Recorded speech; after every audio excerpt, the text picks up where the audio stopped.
এখন ভুয়ো ভোটার ধরা পড়লে মানুষ অবাক হয়ে যাচ্ছে।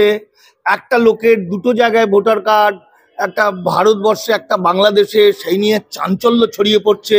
এই ভুয়ো চাঞ্চল্য এগুলো আমি মানে বুঝি না। আমি অবাক হয়ে যাই, মানুষগুলোকে এতদিন ঘুমোচ্ছিল। যদি হিসাব করে দেখেন, আমার বাংলার 40% ভুয়ো ভোটার।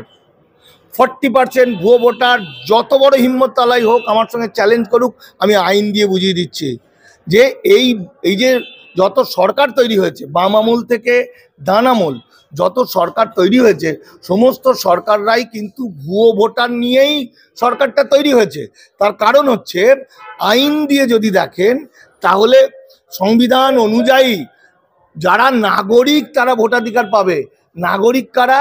সংবিধানের 326 নম্বর ধারায় বলছে, নাগরিকদের যখন 18 বছর বয়স হবে তখন তারা ভোটাধিকার পাবে। না, আর নাগরিক কারা এটা জিজ্ঞাসা করলে কি বলছে, সেটা সংবিধানের 5 নম্বর এবং 6 নম্বর আর্টিকেলে যা বলছে। 5 নম্বরে বলছে, বাবা অথবা মা যে কোনো একজনকে, শিশুর জন্মের বাবা অথবা মা যে কোনো একজনকে 26শে জানুয়ারি 15ই আগস্টের আগে যদি ভারতে জন্মগ্রহণ করে তবে তার ছেলে মেয়ে নাগরিক।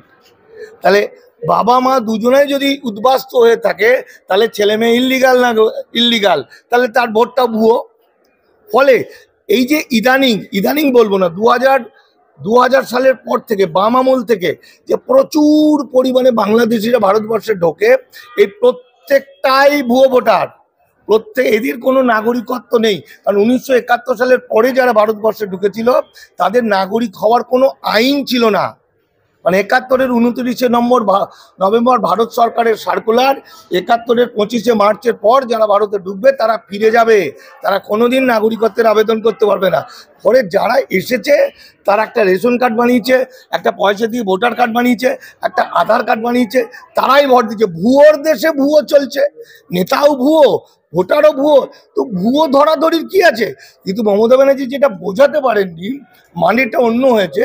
সেটা হলো এটা, এই বাংলাদেশের ওপারে, বাংলাদেশে একজন পূর্ব বাংলাতে বা বাংলাদেশে ওখানে আমাদের গোবিন্দ পরামানিক বলে একজন আছে, হিন্দুদের প্রতিনিধি, হিন্দু যত সংগঠন তার হেড গোবিন্দ পরামানিক। এখন একটু পাল্টে গেছে এবং তিনি অ্যাডভোকেট।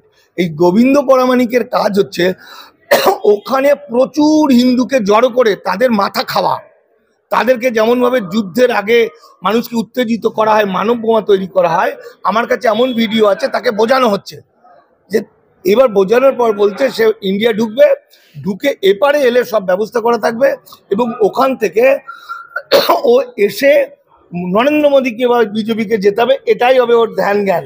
ফলে ওপার থেকে এপারে আসার পরে ওদেরকে কোনো একটা জায়গায় আশ্রয় দেওয়া হয় এবং কোনো পলিটিক্যাল লোক বা কোনো পাওয়ারফুল লোক তার কায়দা করে ভোটার কার্ড, আধার কার্ডগুলো বানিয়ে দেয় থাকার জায়গাগুলোতে। মমতা ব্যানার্জি ভাবে খুব ভালো, এরা সব আমাদের লোক। কেউ মমতা ব্যানার্জির লোক নয়। উদ্বাস্তু যারাই বাংলাদেশ থেকে আসে প্রত্যেকে ইচ অ্যান্ড এভরি তৃণমূলের বিরুদ্ধে তারা আসে, মস্তানি করে, মোটরসাইকেল নেয়, একদম দৈরিক পতাকা নেয়, দিয়ে চিৎকার চেঁচামেচি করতে করতে ছোটাছুটি করে। এরাই মূল ভুয়ো যদি ধরতে হয়, মমতাদিকে আমি বলছি, অভিষেককে বলছি, আমাকে নিয়ে চলো, আমি বলে দেবো কে ভুয়ো নয়। প্রত্যেকটা পাড়ায় পাড়ায় এরমভাবে দেখবে, পুরো ভুয়ো বেরিয়ে যাবে। খালি দেখতে হবে যে ভোটার তার বাবা মা 1952 সালে ভোটার লিস্টে নাম ছিল কিনা। আধার ভোটার লিঙ্ক হয়ে যেত, যে কোনো জনের পাওয়া যাবে। আমাকে প্রতিদিন যদি 10,000 জনের নাম দেয়, আমি 10,000 জনের আমার ছেলেপিলে দিয়ে দেখিয়ে দেবো কে ভুয়ো কি ভুয়ো না। সুতরাং যে ভুয়ো মানে বিজেপির ভোটটা, আজকে বিজেপি 18টা স্টেটের এত ভোট পেয়েছে, এই ভোটটা টোটালটাই ভুয়ো। অসীম সরকার থেকে স্বপন মজুমদার, অসীম সরকার, জগন্নাথ সরকার, নিশীথ পরামানিক, অম্বিকেশ, এরা অশোক কীর্তনিয়া, এরা সবাই ভুয়ো শুধু নয়, এরা অনুপ্রবেশকারী। সুতরাং ভুয়ো ভোটার বা ভুয়ো বলে অন্য লোককে অন্য কিছুভাবে ঠকানো যাবে, কিন্তু আমাকে ঠকানো যাবে না। গোটা বাংলাটাই ভুয়োতে ভর্তি।